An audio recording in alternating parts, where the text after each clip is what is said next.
ఓం నమో వెంకటేశాయ. రామం సౌమిత్రిమిత్రం రఘుపతిమమలం రామచంద్రం రమేశం రమ్యం శ్రీరాఘవేశం శుభలలితముఖం శుద్ధసత్వం సువీరం సీతా సౌందర్యపాత్రం సురముని వినుతం నీలమిందీవరాభం వందే వందారుపాలం రజనిచరహరం రమ్యకోదండరామం. సత్వగుణ సంపన్నుడు, దేవతలు మహర్షుల చేత ఎల్లప్పుడూ పూజింపబడువాడు, మనోహరమైనటువంటి స్వరూపము గలవాడు, లక్ష్మణాగ్రజుడు అయినటువంటి శ్రీరామచంద్రునికి నమస్కరిస్తూ తదభిన్న స్వరూపుడైనటువంటి ఆ శ్రీనివాసుని యొక్క దయా విశేషం చేత సమస్త మానవాళికి ధర్మ తత్పరతను సకల కార్యసిద్ధిని చేకూర్చాలన్నటువంటి సంకల్పంతో తిరుమల తిరుపతి దేవస్థానం వారు నిర్వహిస్తున్నటువంటి శ్రీమద్ రామాయణం అయోధ్యాకాండ ప్రవచన పారాయణ కార్యక్రమంలో నేటికి మనం 264వ రోజులోకి ప్రవేశించాం. ఈ కార్యక్రమంలో ముందుగా అన్నమాచార్యుల వారి సంకీర్తన అయినటువంటి రామమిందీవరశ్యామం అనేటటువంటి సంకీర్తనను శ్రీమతి జి రేవతి గారు, అన్నమాచార్య ప్రాజెక్టు కళాకారులు వారి బృందం యొక్క సహకారంతో ఆలపిస్తారు. శ్రవణం చేద్దాం. ఓం నమో వెంకటేశాయ.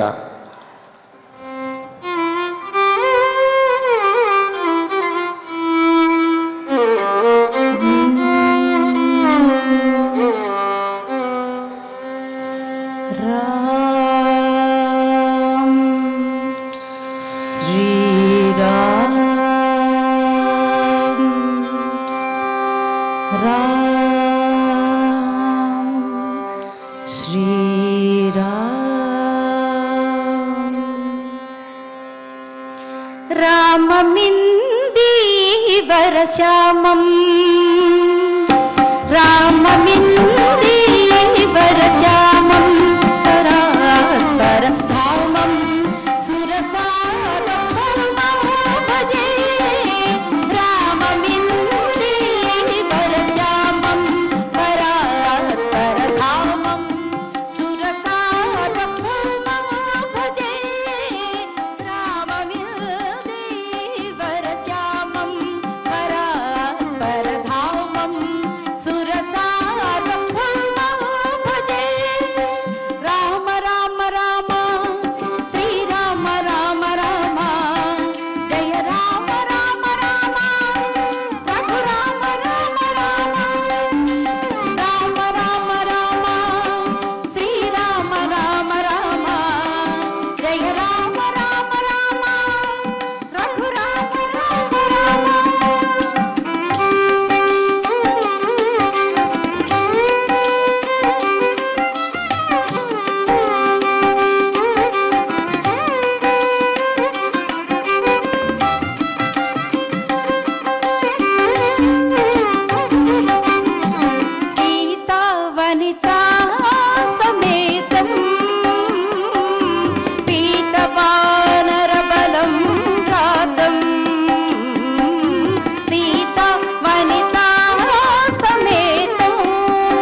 रणरङ्गधीरं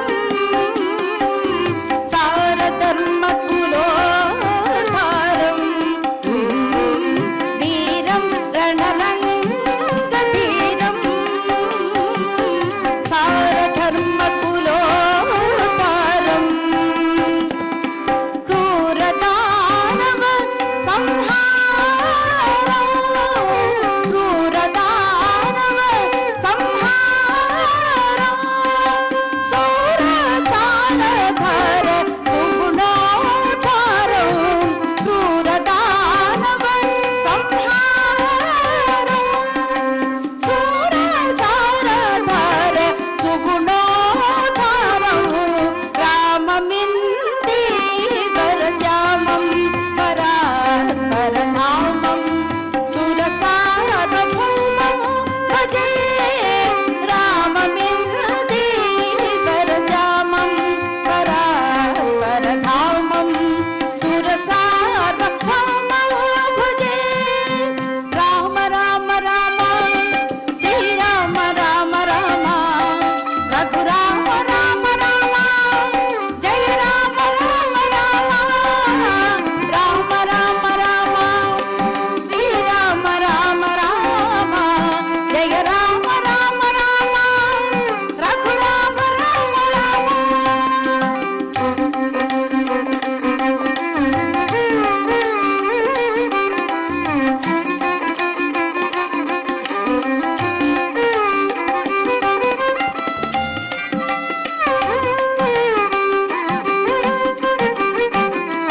पावनं भक्तसेवनं दैविकविहगवदावनं पावनं भक्तसेवनं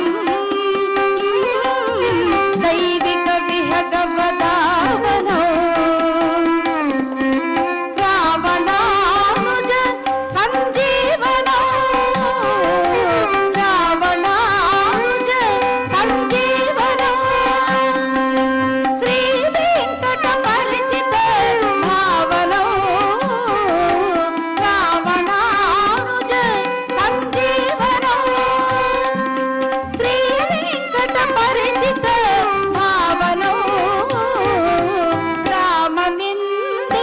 राममिन्दीवरश्यामं परात्परधामं सुरसारभौमं भजे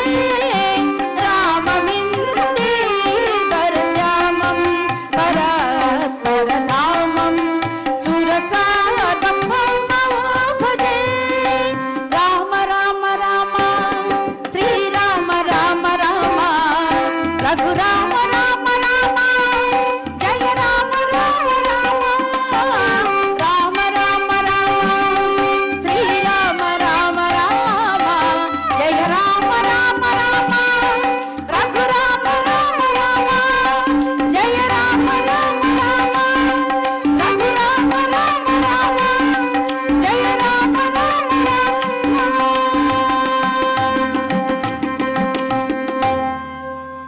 రమ్యమైనటువంటి సంకీర్తనను శ్రవణం చేశాం. ఇక ఇప్పుడు శ్రీ గురుధ్యాన పూర్వకంగా సంకల్ప వాక్యాలను అందరము కలిసి పలుకుతూ ఈ కార్యక్రమాన్ని ప్రారంభం చేసుకుందాం. శ్రీ గురుధ్యానం గురుర్బ్రహ్మా గురుర్విష్ణు గురుర్దేవో మహేశ్వరః గురుః సాక్షాత్ పరం బ్రహ్మ తస్మై శ్రీ గురవే నమః.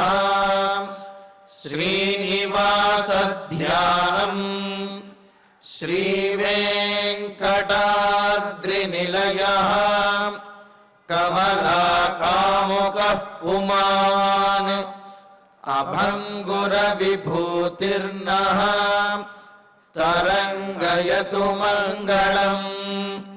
అథ సంకల్పః శ్రీమదాదివరాహ క్షేత్రే విరాజమానస్య శ్రీ పద్మావతీ జానేః అఖిలాండ కోటి బ్రహ్మాండ నాయకస్య శ్రీరామచంద్ర రూపాంతరస్య భగవత वेङ्कटेश्वरस्वामिनः सन्निधौ हनुमत्सीता लक्ष्मण भरतशत्रुघ्न परिवार समेत श्रीरामचन्द्र परब्रह्मणः परिपूर्णानुग्रहेण अस्मिन् भुवने समस्तादिव्याधीनां निवारणार्थं भारतवर्षे विद्या वित्त वाणिज्य कृषि वैद्य वैज्ञानिक देशरक्षणादिरङ्गेषु विद्यमानानाम् आस्तिक महाजनानां सर्वेषां सकुटुम्बानाम् आयुरारोग्य ऐश्वर्य सद्बुद्धि इत्यादि सर्वशुभफलप्राप्त्यर्थं धर्माचरणद्वारा श्रीरामराज्यस्य पुनर्व्यवस्थापनार्थम् उद्योगार्थिनां समुचितोद्योगप्राप्त्यर्थं दम्पतीनाम् अनुकूलदाम्पत्यसिद्ध्यर्थं सन्तानस्य पितृवाक्यपरिपालनानुकूल बुद्धिप्रचोदनार्थं सकलकार्यसिद्ध्यर्थं गोसंरक्षणार्थं च श्रीमद्वाल्मीकिरामायणे अयोध्याकाण्डे यथाशक्ति श्लोकव्याख्यानपुरस्सरम् 28 सर्गश्लोकपारायणम् तथा श्रीधन्वन्तरि मन्त्रपारायणं च अन्योन्यसाहाय्येन आचार्यमुखेन करिष्यामहे। श्रीवाल्मीकि प्रार्थना। कूजन्तं राम रामेति मधुरं मधुराक्षरम् आरुह्य कविताशाखां वन्दे वाल्मीकिकोकिलम्। श्री आञ्जनेय प्रार्थना। मनोजवं मारुततुल्यवेगम् जितेन्द्रियं बुद्धिमतां वरिष्ठं वातात्मजं वानरयूथमुख्यं श्रीरामदूतं शिरसा नमामि। श्रीरामायण प्रार्थना। वाल्मीकिगिरिसम्भूता रामसागरगामिनी पुनाति भुवनं पुण्या रामायण महानदी। श्रीराम प्रार्थना। अयोध्याख्येतु गुर्वर्धे त्यक्त्वा राज्यं गिरौ वसन् पादुके भरतायादात् स रामः शरणं मम। श्रीरामचन्द्र परब्रह्मणे नमः। अथ श्रीमद् रामायणे आदिकाव्ये अयोध्याकाण्डे 28 सर्गः। శ్రీమన్నారాయణ చరణౌ శరణం ప్రపద్యే. శ్రీమతే నారాయణాయ నమః. శ్రీరామాయ నమః. దేవతానాం పితॄణాం చ కర్తవ్యం విధిపూర్వకం ప్రాప్తానామతిథీనాం చ నిత్యశః ప్రతిపూజనం. రాముడు శ్రీరామచంద్రమూర్తి సీతాదేవితోటి అడవిలో ఉండేటటువంటి కష్టముల గురించి, అక్కడ ఉండే ప్రమాదాల గురించి తెలియజేసి అక్కడ పాటించవలసినటువంటి నియమములను కూడా చెబుతూ ఉన్నాడు. అయితే నియమములను పాటించడం అనేది అంతఃపురంలో ఉన్నా సరే చేయవలసినటువంటి నియమాలు చేయవలసిందే, దాంట్లో సందేహమేమీ లేదు కదా. మరి అలాంటప్పుడు నియమములు మనం పాటించవలసి వస్తుంది అని చెప్పి ప్రత్యేకంగా రామచంద్రమూర్తి చెప్పడంలో ఉద్దేశ్యం ఏమిటి అంటే, అంతఃపురంలో ఉన్నప్పుడు సకల సౌకర్యములు కూడా ఉంటాయి. ఏది చేయటానికైనా సరే అనుకూలమైనటువంటి సహకారము, అనుకూలమైనటువంటి వాతావరణము అనేది ఉంటుంది. కానీ అడవిలో ఎటువంటి సౌకర్యము ఉండదు, సహకరించేవారు ఉండదు, అనుకూలమైనటువంటి వాతావరణము ఉండదు, కావలసినటువంటి ఆ ద్రవ్యములు కూడా కాలానికి లభించకపోవచ్చు.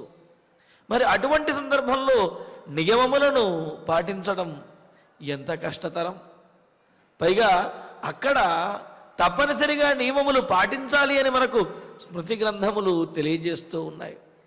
ఎందుకు అంటే ఇక్కడ రామచంద్రమూర్తి ఏమంటున్నాడు, దేవతానాం పితॄణాంచ అని అంటూ, సీత అరణ్యవాసము అంటే కేవలము విహరించడం అనుకుంటున్నావేమో, ఆ ప్రకృతి సౌందర్య శోభను చూస్తూ ఆనందించటము, అక్కడ ఉన్నటువంటి జంతువులను చూస్తూ కేరింతలు కొట్టటము అని అనుకుంటే పొరపాటు.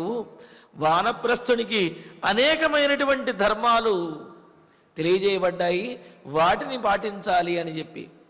అంటే ఇక్కడ విశేషం ఏమిటి అంటే, వానప్రస్థాశ్రమం అంటే అంతఃపురాన్ని, రాజ్యాన్ని విడిచిపెట్టేసి అడవికి వెళ్ళి భగవంతుణ్ణి ధ్యానించడము అనేది ప్రతి మహారాజు కూడా చేస్తున్నటువంటి పనే, చేయవలసినటువంటి పనే. రాముని యొక్క వంశంలో కూడా రాముని కంటే ముందు వారు ఎవరైతే ఉన్నారో, దశరథుని కంటే ముందు వారందరూ కూడా రాజ్యమును పరిపాలించిన తర్వాత తమ రాజ్యాన్ని తమ కుమారులకి అప్పచెప్పి వాళ్ళందరూ కూడా వానప్రస్థాశ్రమం వనవాసం చేసినటువంటి వారే. అంటే ఈ వనవాసం అనేది రాముని యొక్క వంశంలో కేవలము రామునికి మాత్రమే ప్రాప్తించిందా ఈ వనానికి వెళ్ళవలసినటువంటి అవసరము మిగతా వాళ్ళెవరూ చేయలేదా అని అంటే, ఆయా ఆశ్రమ ధర్మాలను పాటించి బ్రహ్మచర్యము, గార్హస్థ్యము, వానప్రస్థము, సన్యాసము అని చెప్పి ఈ విధంగా 4 ఆశ్రమాలు అందరికీ బోధించబడ్డాయి. అలా బోధించబడినటువంటి ఆశ్రమాలని రాముని కంటే పూర్వం ఉన్నటువంటి వారు కూడా వారు ఆ రాజ్యమును పరిపాలించిన తర్వాత వానప్రస్థాశ్రమానికి అంటే వనానికి వెళ్ళి మహర్షుల వలె కాలాన్ని గడుపుతూ భగవంతుణ్ణి ధ్యానించినటువంటి వారే. మరి అటువంటి స్థితి ఇప్పుడు రామచంద్రమూర్తికి వచ్చింది. అయితే ఇక్కడ విశేషం ఏమిటి అంటే, రాముని కంటే పూర్వం ఉన్నటువంటి వారు ఆ వంశంలో వారందరూ కూడా వనవాసం చేశారు. కానీ ఎప్పుడు వారు రాజ్యాన్ని పరిపాలించిన తరువాత, తమ తమ బాధ్యతలను తమ కుమారులకి అప్పజెప్పిన తరువాత, వారి బాధ్యతలన్నీ తీరిన తరువాత అప్పుడు వారు వనవాస దీక్షను, వానప్రస్థాన్ని అవలంబించారు. కానీ ఇప్పుడు రామచంద్రమూర్తి ఆయన వివాహమైన తర్వాత అంటే ఏమిటి, వారికి సంతానం కలగాలి, సంతానం కలిగిన తర్వాత వారికి రాజ్యాన్ని అప్పజెప్పాలి, ఆ తరువాత వానప్రస్థం అంటే వనానికి వెళ్ళవలసి ఉండగా కనీసం రాజ్యము ప్రాప్తించకుండా, మహారాజు కూడా అవ్వకుండా చిన్న వయస్సులోనే మరి రాముడు వనవాసానికి వెళ్ళవలసి వచ్చింది. అది కష్టం అన్నమాట. అంతే తప్ప వనవాసం అనేది భవిష్యత్తులో అంటే వానప్రస్థాశ్రమం ఎప్పుడైతే వస్తుందో అప్పుడు చేయవలసిందే. కానీ ఎప్పుడో చేయవలసినటువంటిది అంటే భవిష్యత్తులో చేయవలసినటువంటి ఆ వనవాస దీక్ష అనేది ఇప్పుడే చేయవలసి వచ్చింది. అంటే వానప్రస్థాశ్రమం అంటే ఈ బాధ్యతలన్నీ తీరిన తర్వాత వృద్ధ వయస్సు వచ్చిన తర్వాత చేయవలసిన ఈ ఆశ్రమం, ఆ వానప్రస్థ నియమములు యుక్త వయస్సులోనే పాటించవలసినటువంటి వస్తున్నది. అది ఇక్కడ కష్టం అన్నమాట. అందుకనే ఏమంటున్నాడు, సీత వనంలో ఉన్నప్పటికీ కూడా మనం పాటించవలసినటువంటి నియమములను పాటించవలసిందే అంటూ దేవతలకు, పితృదేవతలకు, అలాగే వారిని సంతృప్తిపరుస్తుంటే దేవతలను ఎలాగా అంటే యజ్ఞయాగాలను నిర్వర్తించడము, దేవతా పూజ చేయటము, వీటి ద్వారా దేవతలను తృప్తిపరచాలి. అలాగే తర్పణాదులను జలాంజలి అని అంటారు. అంటే జలములతోటి తర్పణాన్ని ఇచ్చి పితృదేవతలని తృప్తిపరచాలి. అలాగే అతిథీనాం, అతిథులని కూడా మనం గౌరవించి తీరవలసిందే.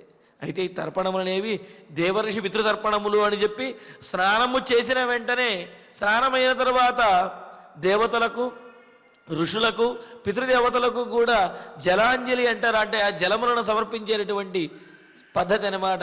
ఆ విధంగా దేవతలను, ఋషులను, పితృదేవతలని కూడా తృప్తిపరచాలి అని అన్నారు. అంటే ఏమిటి? ఆ దేవర్షి పితృతర్పణములు, వారిని అర్చించడము, వారిని తృప్తిపరచడము అనేది కేవలము రాజ్యంలో ఉంటేనే కాదు, అడవిలో ఉన్నా సరే తప్పనిసరిగా సమయానికి చెయ్యవలసినదే అని అంటున్నాడు. అంతేకాదు, ప్రాప్తానాం అతిథీనాంచ ప్రతిపూజనం. మరి ఇదెంత కష్టమో చూడండి. మనకు సకల సౌకర్యములో ఉన్నప్పటికీ, మనం ఇంటిలో ఉన్నప్పటికీ కూడా మన ఇంటికి ఎవరైనా అతిథులు కొత్తగా వచ్చారు అంటే వారికి ఏమైనా ప్రత్యేకంగా వండి పెట్టాలి అన్నా, లేకపోతే ఒకసారి మన ఇంట్లో మన కోసం వండుకున్న తర్వాత మరలా వాళ్ళు మన ఇంటికి ఎవరైనా అతిథులు వస్తే వాళ్ళ కోసం రెండవసారి వండి పెట్టాలి అంటేనే ఎంతో కష్టపడుతున్నట్లుగాను, అలాగే ఆ వండి పెట్టినటువంటి విషయం వచ్చి ఆ తర్వాత వచ్చినటువంటి వారందరికీ కూడా ఆ రోజు వాళ్ళు వచ్చారు 12 గంటలకు వచ్చినప్పటికి కూడా మళ్ళీ మేము ప్రత్యేకంగా వండి పెట్టాము అని చెప్పి, అలాగే మా ఆవిడ వండి పెట్టింది అని చెప్పి భర్త చెప్పుకుంటాడు, నేను వండి పెట్టాను అని చెప్పి భార్య కూడా చెప్పుకుంటుంది. అంటే ఏమిటి? సకల సౌకర్యములు ఉన్నటువంటి సందర్భంలో కూడా ఇంటికి వచ్చినటువంటి అతిథిని పూజించడము, అతిథికి తగినటువంటి మర్యాద చేయడము, భోజనాదులను సమర్పించడం అనేది క్లిష్టంగా అనిపించవచ్చును.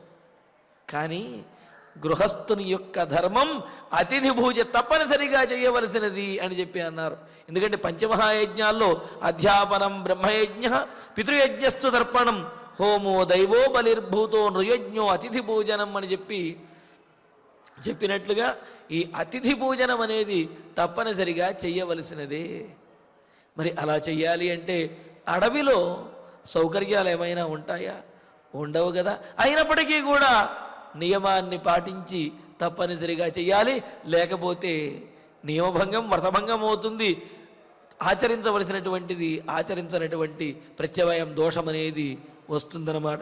అందుకని ఇక్కడ ప్రాప్తానాం అతిథీనాం ప్రతిపూజనం, వచ్చినటువంటి అతిథులకి వారికి తగినటువంటి విధంగా వారిని సత్కరించి వారికి భోజనాదులన్నీ కూడా ఏర్పాటు చేయాలి. అది సామాన్యమా? కానీ అడవిలో ఉండి కూడా ఇవన్నీ చేసినటువంటి వారు రంతిదేవుడు మొదలైనటువంటి వారు పూర్వం వారు కూడా ఉన్నారు. అంటే వారికి ఆహారం లభించడమే కష్టమైనటువంటి స్థితిలో వారికి లభించినటువంటి ఆహారాన్ని తమకు ఎదురుబడినటువంటి తమ దగ్గరకు వచ్చినటువంటి అతిథులకు సమర్పించి తాము పస్తులుండేటువంటి వారు ఎంతోమంది మహాత్ములు ఉన్నారన్నమాట. మరి మహాభారతంలో ధర్మరాజు కూడా తమతో పాటు వచ్చినటువంటి ఆ మహర్షులని, తమతో పాటు ఉన్నటువంటి వారినందరినీ పోషించడానికి కష్టమైపోయి మరి సూర్యుడిని ప్రార్థించి అక్షయ పాత్రను పొంది తద్వారా అందరికీ కూడా సంతర్పణంలాగా భోజనాలన్నింటినీ కూడా సమర్పించాడు కదా. అంతేగాని నేను అడవికి వచ్చాను, ఇప్పుడు నాకు శక్తి లేదు, మీరందరూ నాతో పాటు వస్తే మీ అందరికీ నేను భోజనం అవి కూడా ఏర్పాటు చేయలేను కాబట్టి పొండి అని చెప్పి అనలేదు. అంటే వనవాస దీక్షలో ఉన్నప్పటికీ కూడా అతిథులని సత్కరించవలసినటువంటి బాధ్యత, అతిథి పూజ చేయవలసినటువంటి నియమం అనేది ఉన్నది అనేది దీని ద్వారా తెలుస్తున్నది. అందుకనే అంటున్నాడు రామచంద్రమూర్తి ఏమని? ప్రాప్తానాం అతిథీనాంచ ప్రతిపూజనం, వచ్చినటువంటి అతిథులకి ప్రతిపూజనం, పూజ చెయ్యాలి, వారికి కావలసిన ఏర్పాట్లు చేయాలి. పైగా అతిథి శబ్దానికి నా విద్యతే తిథి యస్య, తిథివారములేమీ చూడకుండా హఠాత్తుగా ఎవరైతే వస్తారో వారిని అతిథి అన్నారు. ఏదో ముందు కనుక మనకు చెప్పినట్లయితే దానికి తగ్గట్లుగా అడవిలో వెతికి కావలసినటువంటివన్నీ కూడా ఫలమూలములను కావలసిన ఆహార పదార్థాలు తీసుకురావచ్చు. కానీ అతిథి అనేవాడు చెప్పకుండా వస్తాడు. అలా వచ్చినటువంటి వాడికి అప్పటికప్పుడు ఏర్పాట్లు అంటే రాజధానిలో అంతఃపురంలో కుదరవచ్చునేమో కానీ అడవిలో కుదరకపోవచ్చును. అయినప్పటికీ కూడా కష్టపడి అయినా ఏర్పాటు చేయవలసిందే. అందుకనే ప్రాప్తానాం అతిథీనాంచ ప్రతిపూజనం ఎలా చేయాలి? విధిపూర్వకం, శాస్త్రమును అనుసరించి అతిథి పూజనం చెయ్యమని చెప్పి శాస్త్రాలు ఏ విధంగా చెప్పాయో ఆ విధంగా నిత్యశః కర్తవ్యం, ఎప్పుడూ చెయ్యాలి. అంటే ఏమిటి? ఏదో కొన్ని రోజులు కుదిరింది కాబట్టి చేస్తాను, లేకపోతే చెయ్యను అని కాకుండా ప్రతిరోజు కూడా ఎప్పుడైనా సరే అతిథి పూజనం అనేది తప్పనిసరిగా చేయవలసి వస్తుంది. అలా చేయటానికి కావలసినవన్నీ కూడా లభిస్తాయో లభించవో, లభించకపోయినప్పటికీ లేకపోతే మనకు లభించినటువంటి వాటిని అతిథులకు సమర్పించి మనం నిరాహారంగా ఆహారాన్ని విడిచి ఉండవలసి వస్తుంది. మరి అలా నువ్వు ఉండగలవా? కావున ఈ అంతఃపురంలో ఉండి నీ ధర్మములను నువ్వు పాటించు, అడవికి వచ్చి నీ ధర్మాలన్నింటినీ కూడా నీవు పాటించలేవు సీత, కావున నేను ఒక్కడినే అడవికి వెళ్ళి వస్తాను అని అంటూ కార్యస్త్రిరభిషేకశ్చ కాలే కాలే చ నిత్యశః చరతా నియమేనైవ తస్మాత్ దుఃఖతరం వనం. నియమేనైవ చరత అని అంటున్నాడు. నియమంగానే ఉండాలి అని నియమంగా అంటే ఇక్కడ వానప్రస్థాశ్రమంలో అనేక నియమాలు చెప్పారు. భూమౌ మూల ఫలాసిత్వం స్వాధ్యాయస్తపయేవచ సంవిభాగో యథాన్యాయం ధర్మోయం వనవాసిన అని చెప్పారు. ఇక్కడ వానప్రస్థుడు అంటే రాముడు ఇప్పుడు వానప్రస్థాశ్రమానికి రాలేదు, వనవాసానికి వచ్చాడు. కానీ వానప్రస్థుడు ఏ ధర్మాలనైతే పాటించాలో అంటే బాధ్యతలన్నీ తీరి పిల్లలకి అంటే తమ కుమారులకి రాజ్యాన్ని అప్పచెప్పి వనవాసానికి వచ్చినటువంటి వానప్రస్థుడు ఏ ధర్మాలనైతే పాటించాలో ఆ ధర్మాలని రామచంద్రమూర్తి వనవాసానికి వెళ్తాడు, కావున వాటిని పాటించవలసి వస్తుంది. అందుకనే భూమో మూల ఫలాసిత్వం అన్నాడు. భూమి యందు శయనించాలి, అదేవిధంగా కందములు వాటిని భక్షించాలి. స్వాధ్యాయస్తపయేవచ అని అన్నారు. సహజంగా మనం విద్యను ఎందుకు అభ్యసిస్తాము అని అంటే బ్రతుకు తెరువు కోసము అని చెప్పి అనుకుంటాం. ఎందుకు చదువుతాము అంటే పరీక్షలు ఉన్నాయి కాబట్టి చదువుతాము అని చెప్పి అనుకుంటాం. కానీ స్వాధ్యాయము అని చెప్పి ఉన్నదన్నమాట. ప్రతిరోజు కూడా తమకు సంబంధించినటువంటి విద్యలను అభ్యసించాలి, తమకు సంబంధించినటువంటి విద్యలను పారాయణ చేయాలి అనే ఒక నియమం అనేది ఉన్నది. మరి అడవికి వెళ్ళినప్పటికీ కూడా అడవిలో అయినా సరే అక్కడ ప్రయోజనము ఉన్నా లేకపోయినా, వాటి యొక్క అవసరం ఉన్నా లేకపోయినా కూడా తమ విద్యలు ఏవైతే ఉన్నాయో వాటిని అభ్యాసం చెయ్యాలి, వాటిని పారాయణం చేయవలసిందే. అందుకనే స్వాధ్యాయస్తపయేవచ, స్వాధ్యాయం చేయాలి, తపస్సుని ఆచరించాలి.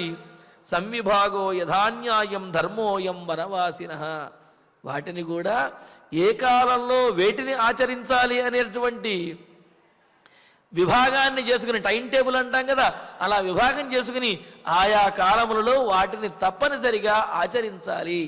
అంతేగాని ఇక్కడ అడవిలో వీటిని ఆచరించడం వల్ల ప్రయోజనం ఏమున్నది అనేటటువంటి ఆలోచన రాకూడదు. అడవిలో ఉన్న గృహంలో ఉన్నప్పటికీ కూడా పాటించవలసిన నియమాలు పాటించవలసిందే. అందులోనూ వనవాసం చేసినటువంటి వారికి చెప్పిన నియమాలు ఏవైతే ఉన్నాయో వాటిని వనంలో తప్పనిసరిగా పాటించాలి అని అన్నారు. ఇంకో మాట అన్నారు, స్వాధ్యాయే చైవ నిరతః వనస్థః తాపసోమతః అని అన్నారు. ఇంకో మాట, తపస్తప్యతి యోరణ్యే యజేద్దేవాన్ జుహోతిచ. మరి రాముడు వీటినన్నింటినీ ఇవన్నీ కూడా తెలిసినవాడు కావుననే ఏమంటున్నాడు, దేవతలను యజ్ఞయాగాదుల చేత పూజించాలి అని చెప్పి అన్నాడు. అదే మాట మనకు గరుడ పురాణంలో కూడా తెలియజేశాడు, యజేద్దేవాన్ జుహోతిచ.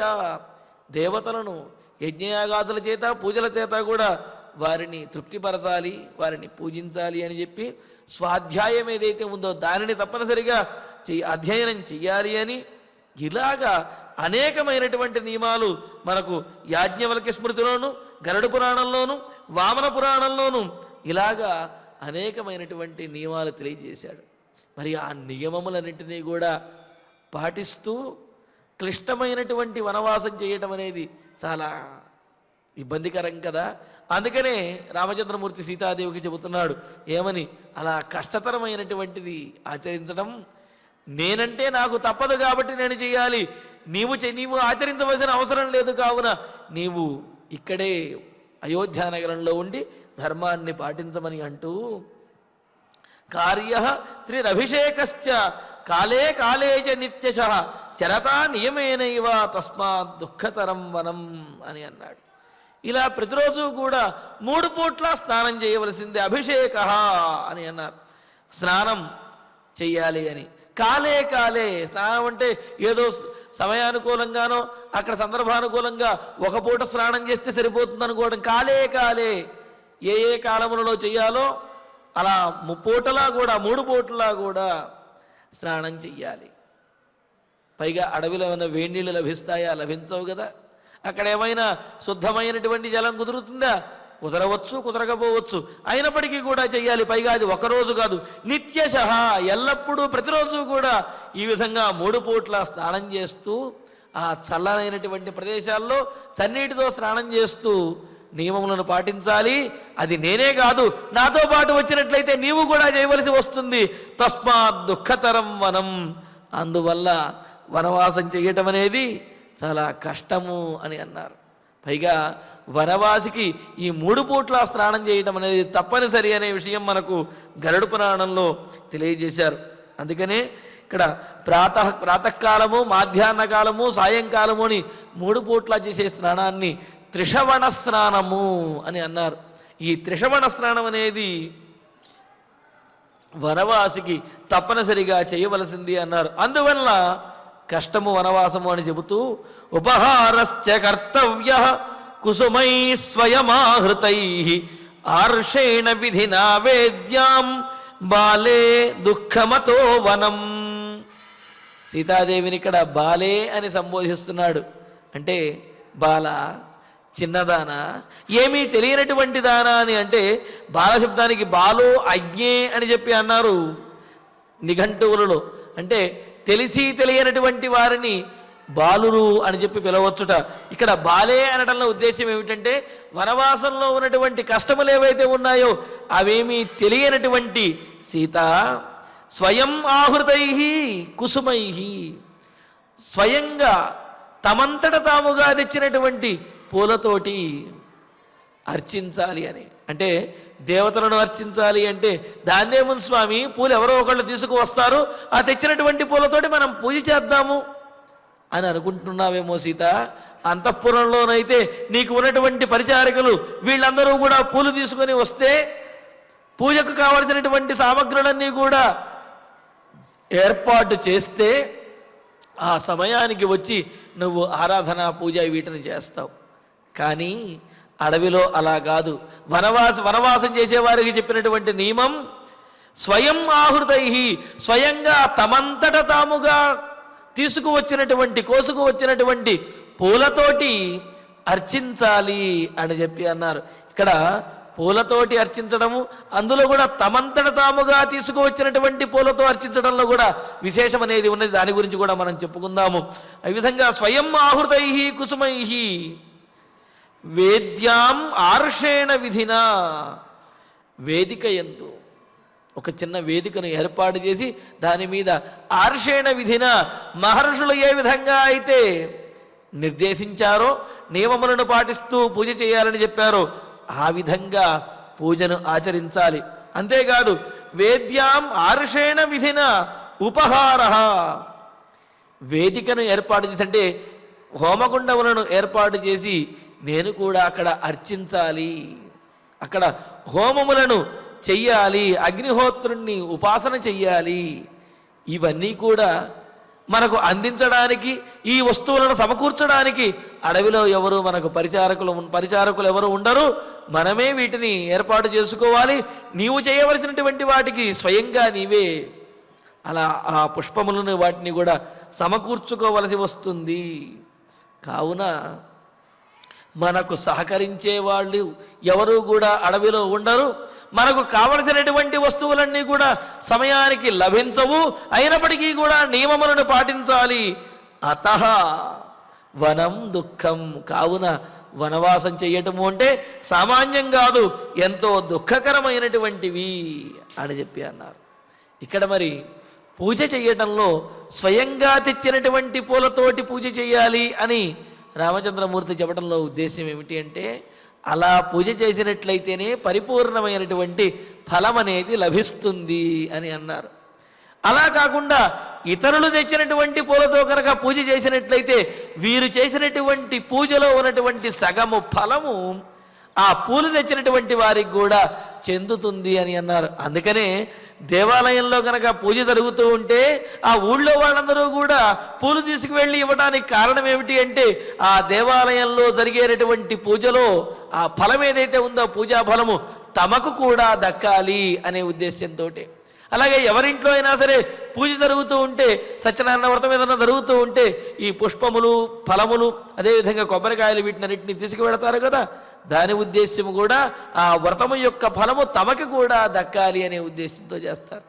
కానీ ఈ వనవాస దీక్షలో కానీ ఎక్కడైనా కానీ ఇలాగా పూజలు వీటిని చేసేటప్పుడు తమంతట తాముగా తమ స్వహస్తాలతో తెచ్చిన ఏర్పాటు చేసినటువంటి ఆ ద్రవ్యములతోటి తమ స్వహస్తములతో తెచ్చినటువంటి పూలతో కనుక పూజ చేసినట్లయితే పరిపూర్ణమైనటువంటి ఫలం అనేది ఆ చేసినటువంటి వారికి ప్రాప్తిస్తుంది. ఇతరుల సహాయం అనేది గృహస్థులు ఉన్నటువంటి వారు గృహంలో తీసుకోవచ్చును, కానీ ఆ సహాయం తీసుకున్నందుకు గాను వీరు చేసినటువంటి ఆ పూజ యొక్క ఫలము సగము ఆ పూలు తెచ్చినటువంటి వారికి, ఆ పుష్పములను వీటిని తెచ్చినటువంటి వారికి కూడా సగం చెందుతుంది అని అన్నారు. పైగా ఈ పుష్పములను కోసే సందర్భం కూడా చెప్పారు.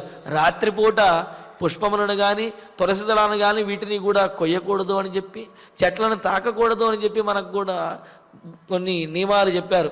అదేవిధంగా కొన్ని పారిజాత పుష్పాలు లాంటివి ఉంటాయి.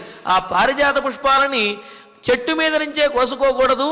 ఆ చెట్టుని కదిపి కూడా కాదు, ఆ చెట్టు నుండి రాలిబడినటువంటి పువ్వులు ఏవైతే ఉంటాయో వాటినే ఏరుకుని వాటితోటి పూజ చేయాలి తప్ప చెట్టుకు ఉన్నటువంటి పూలు కొయ్యకూడదు అని కూడా కొన్ని నియమములను చెప్పారు.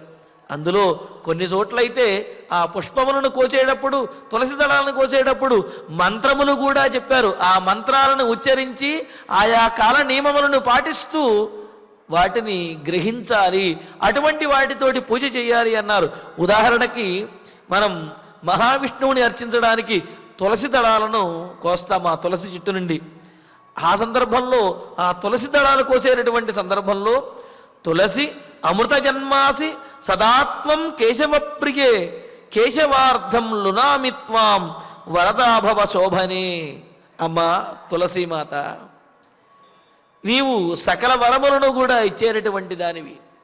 నేను మహావిష్ణువు యొక్క పూజ కోసమని చెప్పి నీ నుండి దళములను స్వీకరిస్తున్నాను, కావున నా యందు ప్రసన్నురాలివై నన్ను అనుగ్రహించు అంటూ త్వదంగ సంభవై పత్రై పూజయామి యథాహరిం తథాకురు పవిత్రాంగం కలవు మల వినాశిని. ఈ కలియుగంలో సమస్త పాపములను కల్మషములను కూడా పోగొట్టే ఓ తులసీమాత, నీ నుండి వచ్చినటువంటి ఆ దళములతోటి మహావిష్ణువుని నేను పూజిస్తాను, కావున నా పూజ పరిపూర్ణమైనటువంటి ఫలాన్ని ఇచ్చే విధంగా నీవు అనుగ్రహించవమ్మా, నీ దళములను అనుగ్రహించవమ్మా అని చెప్పి తులసీమాతను ప్రార్థించి మనం ఆ తులసి దళాలని కొయ్యాలి, వాటి ద్వారా మహావిష్ణువుని అర్చించాలి. అంటే ఏ భగవంతునికి ఏ దేవునికి ఇష్టమైనటువంటి ఆ దళములను కానీ ఆ పువ్వులను కానీ కోస్తున్నప్పుడు ఆ చెట్టు దగ్గర నేను ఈ ఫలానా పూజ కోసము ఈ పూలు కోస్తున్నాను, లేకపోతే ఈ దళములను కోస్తున్నాను, కావున ఆ పూజ పరిపూర్ణమయ్యే విధంగా అనుగ్రహించవమ్మా అని చెప్పి ఆయా దేవతలను ఆ వృక్ష దేవతలను అర్చించాలి, ఆ వృక్షదేవతలను ప్రార్థించాలి అని చెప్పి అన్నారు. ఇలాగా ఆ పూలు కోసేటప్పుడు అంటే ఆ పుష్పములను కోసేటప్పుడు ఆ దళములను కోసేటప్పుడు కూడా నియమములు అనేవి తెలియజేశారు. పైగా ఊరికినే విలాసం కోసమో వాటి కోసమో ఈ పుష్పములని వీటిని వినియోగించకూడదు, దేవతార్చన కోసం వినియోగించాలి అనే విషయాన్ని కూడా ప్రత్యేకంగా మనకు తెలియజేస్తున్నారు. కావున ఈ విధంగా స్వయంగా స్వహస్తములతో గ్రహించి నియమబద్ధంగా తీసుకువచ్చినటువంటి పుష్పములతోటి ఫలములతోటి దళములతోటి కూడా భగవదారాధన అనేది చెయ్యాలి.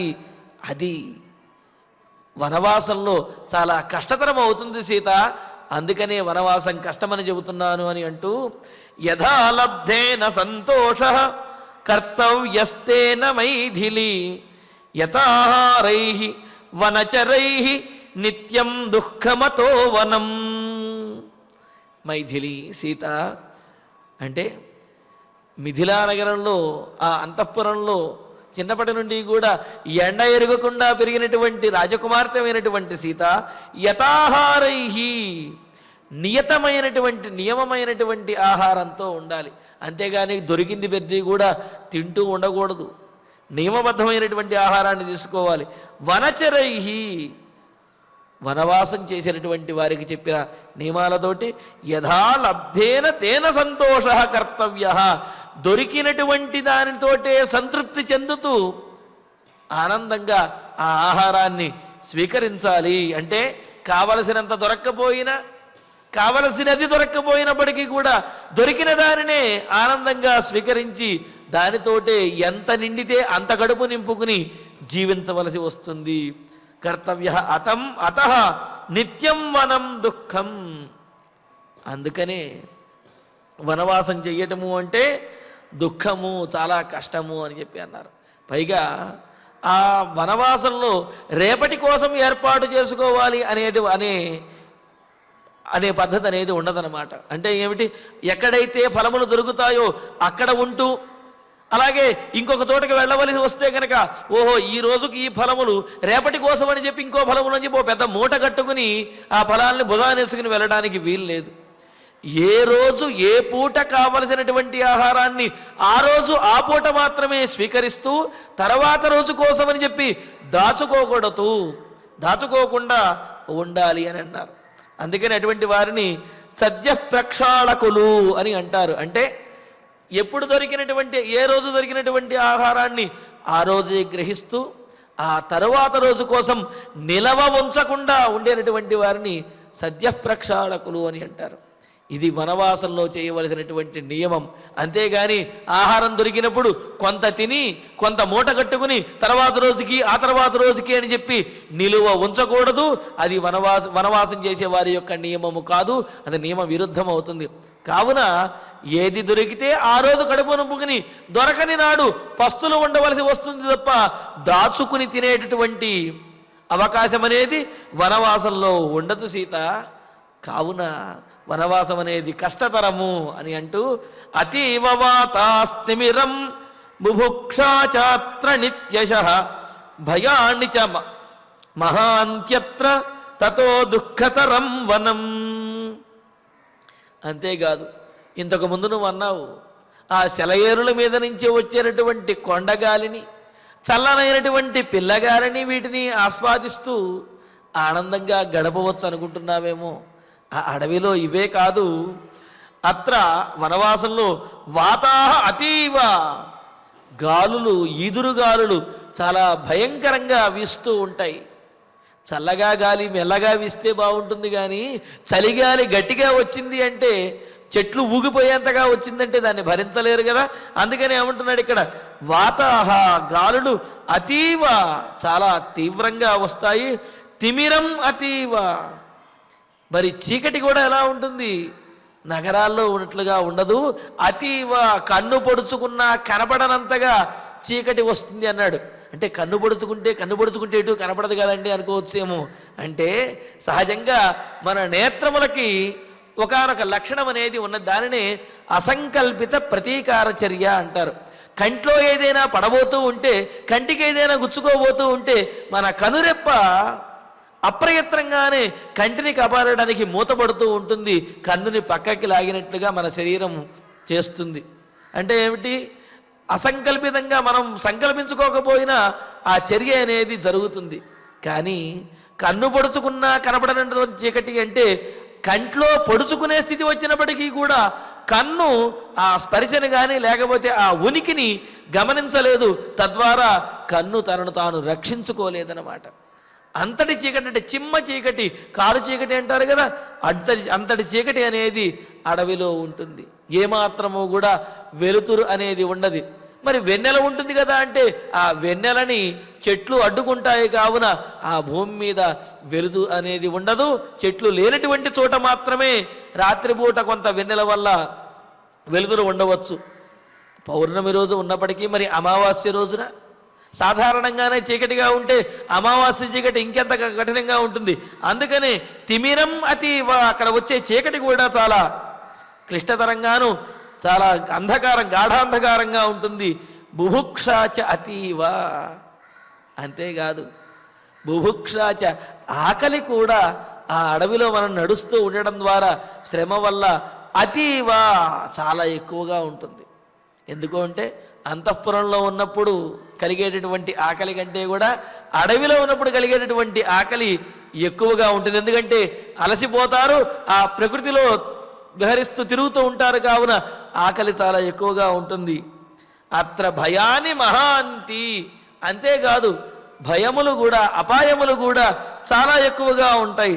తతః వనం దుఃఖతరం, కావున అడవిలో ప్రతీది కూడా ఎక్కువగానే ఉంటుంది. గాలులు ఎక్కువగా వీస్తాయి, చీకటి ఎక్కువగా ఉంటుంది, ఆకలి ఎక్కువగా వేస్తుంది, భయం ఎక్కువగా కలుగుతుంది. ఏదైనా సరే అతిగానే ఉంటుంది అక్కడ, అది భరించలేవు నీవు. అతః దుఃఖతరం వనం, అందువల్ల వనవాసం అనేది చాలా క్లిష్టతరమైనది, నీవు భరించలేవు అని అంటూ సరీసృపాశ్చ బహవః బహురూపాశ్చ భామిని చరంతి పృథివీం దర్పాత్ తతో దుఃఖతరం వనం. నేల మీద పాకుతూ వెలుతురు ఉన్నప్పుడే చూడటానికి కష్టము, వెలుతురు ఉన్నప్పుడే దాడి చేసినటువంటివి ఉన్నాయి నేల మీద పాకే జంతువులు.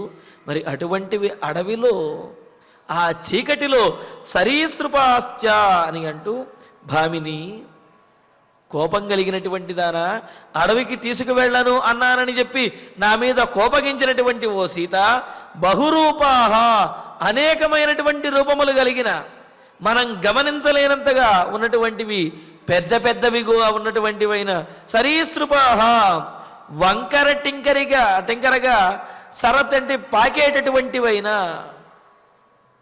కొండ చిలువలు, పాములు మొదలైనటువంటివి అన్నమాట. అంటే వంకర టింకరగా పాకుతూ నేల మీద పాకుతూ ఉండేవైనటువంటి ఈ పాములు, కొండ చిలువలు, ఇటువంటివి బహవః అనేకమైనవి. దర్పాత్, మాకేమీ కూడా అడ్డులేరు, మమ్మల్ని ఎవరూ కూడా ఏమీ చెయ్యలేరు అని స్వేచ్ఛగా ఆ సరీసృపములు, పాకేటటువంటి జంతువులు, తేళ్ళు, అదేవిధంగా జెర్రులు, పాములు, అలాగే కొండ చెలువలు మొదలైనవన్నీ కూడా పృథివీం చరంతి, భూమి మీద విచ్చలవిడిగా తిరుగుతూ ఉంటాయి. తతః వనం దుఃఖతరం, వాటి నుండి తప్పించుకుంటూ వనంలో తిరగటము అంటే అది దాదాపు అసాధ్యమే అవుతుంది. అందువలన వనవాసం అనేది చాలా దుఃఖహేతువు. కావున సీత, వనవాసాన్ని విరమించుకో నీవు, నాకంటే మా తండ్రి గారి ఆజ్ఞ ఉన్నది కావున నేను పాటించి వనవాసం చేస్తాను, నీవు ఆ ధర్మములన్నీ ఇక్కడే పాటించు అని అంటూ నదీ నిలయనా సర్పాః నదీ కుటిలగామినః తిష్టంత్యావృత్య పంధానం తతో దుఃఖతరం వనం. నదులలో ఉండేటటువంటి జలచరములు, ఈ పాములన్నీ కూడా ఉంటాయి. పైగా ఎలాగా నదీ నిలయనాహ, నదులే నిలయంగా కలిగినటువంటివి. జనసంచారం లేనటువంటి ప్రదేశాలలో, నదులలో అనేక జలచరములు, అందులో ముఖ్యంగా పాములు, ఇవి కూడా ఎక్కువగా నివసిస్తూ ఉంటాయి. అవి అక్కడ ఉండే ఆహారమును, ఆ ఒడ్డున ఉండే ఆహారాన్ని, లోపల దొరికే ఆహారాన్ని కూడా గ్రహించి బాగా బలిష్టంగా ఉంటాయి. ఆ నదిలో ఎవరు దిగినప్పటికీ కూడా వారిని విడిచిపెట్టకుండా కబళించేస్తూ ఉంటాయన్నమాట. ఎలాగైతే కాళీయుడు పరమాత్మని, అదేవిధంగా అక్కడికి వచ్చినటువంటి ఆ ఆవులని వాటిని కూడా కాళీయ మడుగులో ఉన్నటువంటి కాళీయుడు అనే విషసర్పము ఏ విధంగా అయితే కబళిస్తూ ఉండేవాడో, మరి ఆ కాళీయుణ్ణి పరమాత్మ, శ్రీకృష్ణ పరమాత్మ దండించాడు. అలాగా ఇక్కడ ఆ అడవులలో ఉండేటువంటి నదులలో, అక్కడ ఉన్న సరస్సులలో పాములు నివసిస్తూ ఉంటాయి. అవి ఆ ప్రాంతానికి ఎవరు వచ్చినప్పటికీ కూడా వారిని కబళించి వేస్తూ ఉంటాయి. నదీ నిలయనాహ, నదులే నివాసంగా కలిగినవి. నదీ కుటిలగామినః, నదుల వలె వంకరగా అటు ఇటు ప్రవహిస్తూ ఉండేటటువంటివి. పంధానం ఆవృత్య తిష్టంతి, మనం నడిచేటటువంటి చోట అవి ఆవరించి కాలికి అడ్డుపడుతూ, విషసర్పములు అక్కడ అడ్డుపడుతూ ఉంటాయి మన మార్గానికి. వాటిని తప్పించుకు వెళ్ళడం అనేది అసాధ్యం. తతః వనం దుఃఖతరం, అందువల్ల వనవాసం అనేది చాలా కష్టం సీత, కావున నీవు అయోధ్యానగరంలోనే ఉండు, నేను వనవాసం చేసి వస్తాను అని చెప్పి రామచంద్రమూర్తి సీతాదేవికి నచ్చ చెబుతూ ఉన్నాడు. మరి ఇంకా కొన్ని శ్లోకములలో ఈ విధంగా రాముడు చెప్పేటటువంటి విషయం పూర్తవుతుంది. ఆ తరువాత సీతాదేవి చాలా ఘాటుగాను సూటిగాను రాముడిని నిలదీసి రాముడిని ఒప్పించేటటువంటి ప్రయత్నం చేస్తుంది. ఆ విశేషాలను తర్వాతి ప్రవచనంలో తెలుసుకుందాము. ఇక ఇప్పుడు ఆచార్యుల వారి ద్వారా శ్లోకాలను పారాయణ చేసుకుందాము. దేవతానాం పితॄణాంచ కర్తవ్యం విధిపూర్వకం ప్రాప్తానాం అతిథీనాంచ నిత్యశః ప్రతిపూజనం కార్యః త్రిరభిషేకశ్చ కాలే కాలే చ నిత్యశః చరతాం నియమేనైవ తస్మాత్ దుఃఖతరం వనం ఉపహారశ్చ కర్తవ్యః కుసుమైః స్వయమాహృతైః ఆర్షేణ విధినా వేద్యాం బాలే దుఃఖమతో వనం యథా లబ్ధేన సంతోషః కర్తవ్యస్తేన మైథిలీ యథాహారైః వనచరైః నిత్యం దుఃఖమతో వనం అతీవ వాతాః తిమిరం బుభుక్షా చ అత్ర నిత్యశః భయాని చ మహాంత్యత్ర తతః దుఃఖతరం వనం సరీసృపాశ్చ బహవః బహురూపాశ్చ భామినీ చరంతి పృథివీం దర్పాత్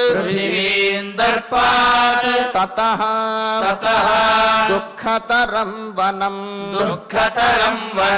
నదీ నిలయనాః సర్పాః నదీ కుటిలగామినః తిష్టంత్యావృత్యా పంథానం తతః దుఃఖతరం వనం ఇత్యార్షే శ్రీమద్ రామాయణే ఆదికావ్యే అయోధ్యాకాండే అష్టావింశే సర్గే సప్తశ్లోకాః ఫలశ్రుతి నుండి మంగళాంతం వరకు అందరము కలిసి పఠిద్దాం. ఫలశ్రుతి ఆయుష్యమారోగ్యకరం యశస్యం సౌభ్రాతృకం బుద్ధికరం సుఖం చ శ్రోతవ్యమేతన్నియమేన సద్భిః ఆఖ్యానమోజస్కరవృద్ధికామైః శ్రీరామచంద్ర పరబ్రహ్మణే నమః. అథ ధన్వంతరి ధ్యానం అచ్యుతానంత గోవింద విష్ణో నారాయణామృత రోగాన్మే నాశయాశేషాన్ ఆశు ధన్వంతరే హరే ఆరోగ్యం దీర్ఘమాయుష్యం బలం తేజోధియం శ్రియం స్వభక్తేభ్యోనుగృహంతం వందే ధన్వంతరిం హరిం ధన్వంతరేరిమం శ్లోకం భక్త్యా నిత్యం పఠంతి యే అనారోగ్యం న తేషాం స్యాత్ సుఖం జీవంతి తే చిరం. ఓం నమో భగవతే వాసుదేవాయ ధన్వంతరయే అమృతకలశహస్తాయ వజ్రజలౌతహస్తాయ సర్వామయ వినాశనాయ త్రైలోక్యనాథాయ మహావిష్ణవే స్వాహా. ఓం వాసుదేవాయ విద్మహే సుధాహస్తాయ ధీమహి తన్నో ధన్వంతరి ప్రచోదయాత్. అథ నవగ్రహ ప్రార్థనా. ఆరోగ్యం పద్మబంధుర్వితరతు నితరాం సంపదం శీతరశ్మిః భూలాభం భూమిపుత్రః సకల గుణయుతాం వాగ్విభూతిం చ సౌమ్యః సౌభాగ్యం దేవమంత్రీ రిపుభయశమనం భార్గవః శౌర్యమార్కిః దీర్ఘాయుః సైంహికేయః విపులతరయశః కేతుః ఆచంద్రతారం అరిష్టాని ప్రణశ్యంతు దురితాని భయాని చ శాంతిరస్తు శుభం మేస్తు గ్రహాః కుర్వంతు మంగళం. అథ క్షమా ప్రార్థనా. యదక్షరపదభ్రష్టం మాత్రాహీనం చ యద్భవేత్ తత్సర్వం క్షమ్యతాం దేవ నారాయణ నమోస్తుతే. అథ భగవత్సమర్పణం. కాయేన వాచా మనసేంద్రియైర్వా బుద్ధ్యాత్మనా వా ప్రకృతే స్వభావాత్ కరోమి యద్యత్ సకలం పరస్మై నారాయణాయేతి సమర్పయామి. అథ మంగళం శ్రియః కాంతాయ కళ్యాణ నిధయే నిధయేర్థినాం శ్రీవేంకటనివాసాయ శ్రీనివాసాయ మంగళం.